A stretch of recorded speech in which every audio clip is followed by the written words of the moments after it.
Hello friends, welcome to Yadnya investment academy. आज हम देखेंगे बाटा इंडिया के स्टॉक के बारे में। ये स्टॉक इतना ज्यादा क्यों बढ़ रहा है। लास्ट आप देख सकते हो 4-5 महीनों में ये स्टॉक ने ऑलमोस्ट 40 to 45% के रिटर्न्स दिए। ये इतने अच्छे रिटर्न्स क्यों दिए हैं इसका भी डिस्कशन करेंगे।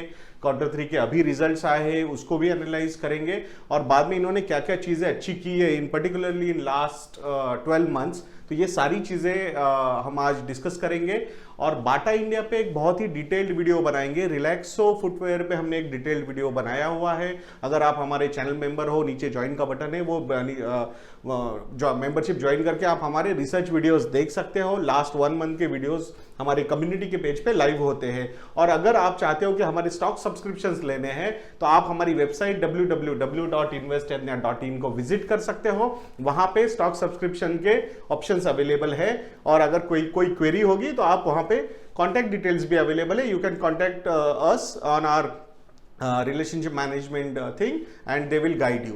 बाकी अभी बाटा इंडिया के बारे में बात करेंगे तो Q3 के रिजल्ट्स बहुत ही शानदार रिजल्ट्स रहे हैं और इसमें कुछ चीजें, अंडरलाइंग चीजें क्या अच्छी है इसके बारे में आपको बताएंगे।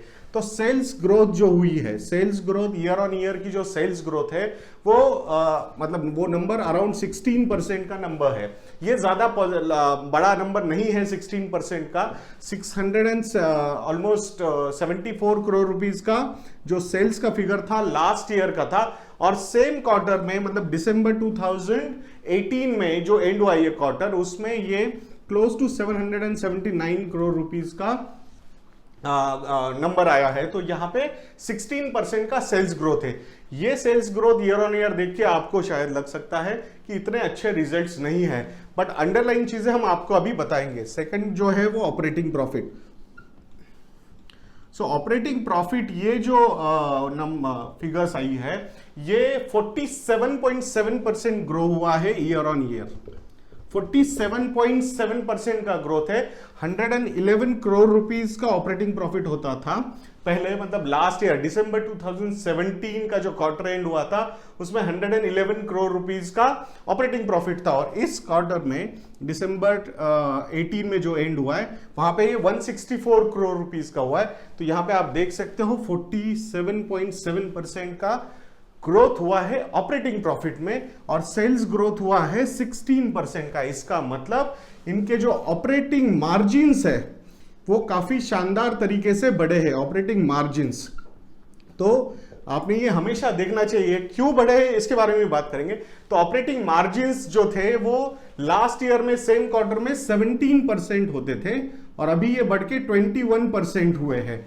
पहली बार ऐसा हुआ है बाटा इंडिया के स्टॉक के साथ कि इनके ऑपरेटिंग मार्जिन्स 20% प्लस के लेवल्स पे जा चुके हैं, which is a very positive thing. ये क्यों हुआ है ये आपको आगे बताएंगे। पहले नेट प्रॉफिट के नंबर्स के बारे में बात कर लेते हैं। तो नेट प्रॉफिट यानी प्रॉफिट आफ्टर टैक्स जो बढ़ा है, लास्ट ईयर सेम क्वार्टर में ये 68 करोड़ का प्रॉफिट होता था, 68 करोड़, और इस क्वार्टर में ये 103 करोड़ का प्रॉफिट हुआ है। तो आप यहां पे देख सकते हो। तो ये जो ग्रोथ हुई है क्लोज टू 51.47% की ग्रोथ हुई है। तो ये बहुत ही जबरदस्त तरीके की ग्रोथ ली है और इसी के चक्कर में जो एक्सपेक्टेशंस बढ़ गए थे मार्केट के इस पर्टिकुलर स्टॉक से वो बहुत ज्यादा थे। लास्ट क्वार्टर में जो फॉल हुआ था इस स्टॉक में, इसने ऑलमोस्ट 1050 से 1100 के लेवल्स टच किए थे और उसके बाद ऑलमोस्ट 850 रुपए तक ये स्टॉक नीचे आया था बिकॉज स्मॉल कैप और मिड कैप में अच्छा खासा करेक्शन हुआ था। तो ये जो स्टॉक था अभी अपग्रेड हुआ है स्मॉल कैप से मिड कैप में। तो बट ओवरऑल अगर निगेटिव ट्रेंड होगा तो ये स्टॉक को भी पीटा जाता है, अच्छे स्टॉक्स भी नीचे आते हैं। और हम हमेशा वही बोलते हैं आप लोगों को कि आपकी रडार पे ये अच्छे स्टॉक्स होने चाहिए। तो ये स्टॉक अभी 52 के पी रेशियो पे ट्रेड कर रहा है। Definitely there is no doubt कि ये पी रेशियो बहुत ही एक्सपेंसिव लगता है, बट यहां पे जब आपका net profit year on year 51% से ग्रो होता है तो ऐसे वैल्यूएशन जस्टिफाई किए जाते हैं, क्योंकि पीजी रेशियो में जो होता है price to earnings to growth ratio, तो यहाँ पे बहुत सारे डिबेट चलते हैं कि पीईजी रेशियो में अपने सेल्स का ग्रोथ रेट पकड़ना चाहिए, बट हम हमेशा बोलते हैं कि it should be a balanced approach. आपने सेल्स का ग्रोथ भी कंसिडर करना चाहिए, आपने ऑपरेटिंग प्रॉफिट का ग्रोथ भी कंसिडर करना चाहिए, आपने नेट प्रॉफिट का ग्रोथ भी कंसिडर करना चाहिए, और तब जाके आपने देखना चाहिए पीईजी रेशियो कैसे।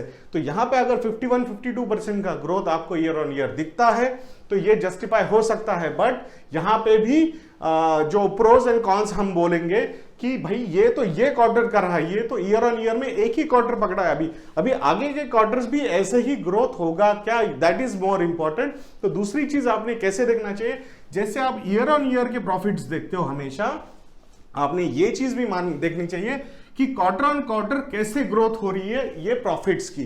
इसका मतलब कि भाई अभी दिसंबर में जो क्वार्टर एंड हुआ है तो हमें ये देखना होगा कि ये 103 करोड़ का जो नंबर आया है, जो नेट प्रॉफिट का नंबर है, नेक्स्ट ईयर मतलब अभी नेक्स्ट क्वार्टर मतलब मार्च में जो क्वार्टर एंड होगा उसमें भी हमें कम से कम 12 से 13% का क्वार्टर ऑन क्वार्टर ग्रोथ देखना चाहिए, तब जाके ऐसे वैल्यूएशन जस्टिफाई होते हैं। तो यहां पे ये चीज बहुत ही ज्यादा इंपॉर्टेंट है। आपने जैसे ईयर ऑन ईयर की ग्रोथ देखते हो, आपने क्वार्टर ऑन क्वार्टर की ग्रोथ देखना भी उतना ही ज्यादा इंपॉर्टेंट है। तो यहां पे ये हुआ इस क्वार्टर के रिजल्ट्स के बारे में। जैसे कि हमने आपको बताया, सेल्स ग्रोथ आपको बता दी, operating profit, net profit and operating margins. इसमें और भी बहुत सारे डिटेल्ड एनालिसिस होगा आपके स्टॉक के बारे में, वो हम हमारे डिटेल्ड वीडियो में डेफिनेटली कवर करेंगे। तो अभी इसके पीछे के रीजंस देखते हैं कि क्यों इतना हुआ है। तो इन्होंने क्या किया, ऑलमोस्ट 50 न्यू स्टोर्स इन्होंने लॉन्च किए हैं, 50 न्यू स्टोर्स।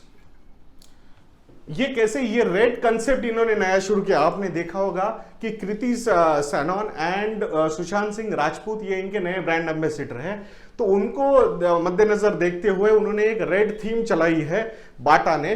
तो वो नए स्टोर्स, प्रीमियमाइजेशन स्टोर्स उन्होंने खोले हैं, और उसी का सबसे बड़ा रिजल्ट है कि ये 17% से 21% पे ऑपरेटिंग मार्जिन इनके गए हैं।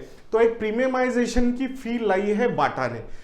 इनके पास ऑलमोस्ट 1300 डेडिकेटेड स्टोर है बाटा के खुद के, 1300 प्लस, और मोर देन 50,000 देखिए 50,000 स्टोर्स में ये प्रेजेंट है। जो मल्टी ब्रांड स्टोर्स होते हैं जहां पे बाटा भी मिलेगा, रिलैक्सो भी मिलेगा, पैरागॉन भी मिलेगा, सारी चीजें वहां पे मिलेगी, ऐसे जगह पे ये अवेलेबल है।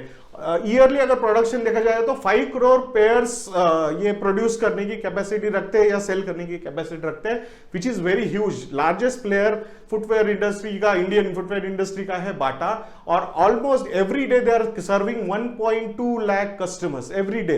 तो आप समझ सकते हो कि रीच कितना ज्यादा है इनका। और अगेन कंजम्पशन थीम में जो हम वीडियोस बना रहे हैं हमारे चैनल मेंबर्स के लिए, या फिर हमारे स्टॉक सब्सक्रिप्शंस जो वेबसाइट से भी ले रहे हैं लोग, वहां पे भी हम बहुत सारा रिसर्च अवेलेबल करके दे रहे हैं। तो वहां पे हमारी आइडिया भी वही है, हम कंजम्पशन थीम पे ज्यादा बिलीव करते हैं कि जो चीज आप अगर किसी कंपनी में स्टॉक में इन्वेस्ट करना चाहते हो तो आपने एक इन्वेस्टर या शेयर होल्डर के हिसाब से देखना चाहिए उसको, ना कि इस प्राइस पे आऊं या उस प्राइस पे निकल जाऊं। अगर आपको सही में वो स्टॉक लगता है कि मैं डिकेड्स के लिए, जनरेशंस के लिए ये स्टॉक होल्ड कर सकता हूं क्या, हम कभी ये नहीं बोल रहे कि आप बेचिए मत उन सब चीजों को। डेफिनेटली आपके भी कुछ फाइनेंशियल गोल्स होंगे, उसके हिसाब से आप इन्वेस्टमेंट्स करोगे, बट इन्वेस्टमेंट की अंडरलाइंग थीम समझने की कोशिश कीजिए। अगर ट्रेडिंग या स्पेकुलेटिंग में ज्यादा जाओगे वहां पे तो अल्टीमेटली ना फाइनेंशियल गोल कंप्लीट होंगे और फ्रस्ट्रेशन अलग से आएगा। और इक्विटी एक मार्केट जो एक बहुत ही बढ़िया मार्केट है या बहुत ही बढ़िया चीज है, ये इसको लोग समझते नहीं है और उसको सट्टा बाजार की तरह देखते हैं। तो ये चीज हम ये बिल्कुल नहीं बोल रहे कि ऐसी चीजें होती नहीं है मार्केट में, डेफिनेटली होती है, बट आपको समझना चाहिए कि आपके लिए अच्छी कंपनीज कौन सी है। आपको आपकी टीम सिलेक्ट करनी है, it is like selecting A team. तो वो टीम को के बारे में पूरा वो टीम मेंबर जो होंगे, मतलब जो स्टॉक्स होंगे जहां पे आप इन्वेस्ट करोगे, वो स्टॉक्स आपको अच्छे से पता होना बहुत ज्यादा जरूरी है। और वो एक लेमैन या सिंपल इन्वेस्टर को वो क्या चीजें समझ सकती है, उनको ज्यादा इबिटा, ईवी, ये सारी चीजें नहीं समझती कि कैसे, उनको सीधी ये समझना चाहिए कि बिजनेस क्या है, भाई समझता है क्या। एक लेमैन को अगर वो बिजनेस समझ रहा है तो डेफिनेटली आपने वहां पे जाके इन्वेस्ट करना चाहिए। नॉर्मली लोग जो चीजें समझती नहीं है वहां जाके इन्वेस्ट करने की कोशिश करते हैं, किसी दोस्त से टिप मिली, किसी ये ब्रोकिंग हाउसेस ने कॉल करके टिप दी, ये सारी चीजें करते हैं और वहीं पे सबसे बड़ा प्रॉब्लम हो जाता है। तो इन्वेस्टमेंट को समझिए, अगर इक्विटी इन्वेस्टमेंट्स करना चाहते हो तो आप सबसे बेस्ट तरीका है आपने उस बिजनेस को समझना चाहिए। अगर वो बिजनेस में आपको कन्विक्शन लगता है तो आपने इन्वेस्ट करना चाहिए, और इसी तरह के सारे एनालिसिस हम करने की कोशिश करते हैं। तो अगर आप चाहते हो तो हमारी वेबसाइट investednya.in, इस पे जाके आप हमारे स्टॉक सब्सक्रिप्शंस भी ले सकते हो। और अगर आप चाहते हो तो नीचे ज्वाइन का बटन है, हमारी चैनल मेंबरशिप भी लेके ज्वाइन करके ये वीडियोस एक्सेस कर सकते हो। तो नेक्स्ट वीडियो तक के लिए मुझे आज्ञा दीजिए दोस्तों। जय हिंद।